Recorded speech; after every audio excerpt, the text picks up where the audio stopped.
Right ನಾವು ನೀವು ಏನು ಸರ್? ಹೆಗ್ಗೋಡಲ್ಲಿ ಇರ್ತೀನಿ.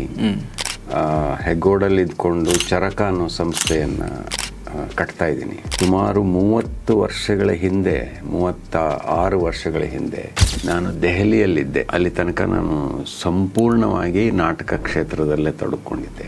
ಚರಕ ಅನ್ನುವ ಸಂಸ್ಥೆಯನ್ನು ಶುರು ಮಾಡಿದೆ. ಇತ್ತೀಚೆಗೆ ಈ ಕೋವಿಡ್ ಸಂದರ್ಭದಲ್ಲಿ ತುಂಬ ಕೆಲಸ ಮಾಡಬೇಕಾಗಿ ಬಂತು. ಯಾಕೆಂದರೆ ಎಲ್ಲ ಗ್ರಾಮೀಣ ಸಂಸ್ಥೆಗಳ ಹಾಗೆ ಚರಕ ಕೂಡ ನೆಲ ಕಚ್ಚುವ ಅಪಾಯದಲ್ಲಿತ್ತು. ನಡೆಸ್ತಾ ಇದ್ದಾರೆ, ಅವ್ರು ನಡೆಸೋದಕ್ಕೆ ಬಿಡಬೇಕು. ನೋಡಿ, ನಾನು ಕೆಲವು ವರ್ಷ ಹೊರಗಡೆ ಇರ್ತೀನಿ, ಆದರೆ ನೀವೇ ನಡೆಸೋದಕ್ಕೆ ಸಾಧ್ಯ ಆಗಬೇಕು ಅಂತಂದಾಗ ಅವ್ರು ಒಪ್ಪಿದ್ರು. ಮತ್ತೆ ಸ್ವಲ್ಪ ನಾಟಕದಲ್ಲಿ ಇದರಲ್ಲಿ ಎಲ್ಲ ತೊಡಕೊಂಡಿದ್ದೀನಿ.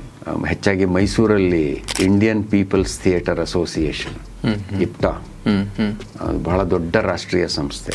ಆ ಸಂಸ್ಥೆಯವರು ನಮ್ಮ ರಾಷ್ಟ್ರೀಯ ಅಧ್ಯಕ್ಷರಾಗಿ ಅಂತ ಕರೆದ್ರು.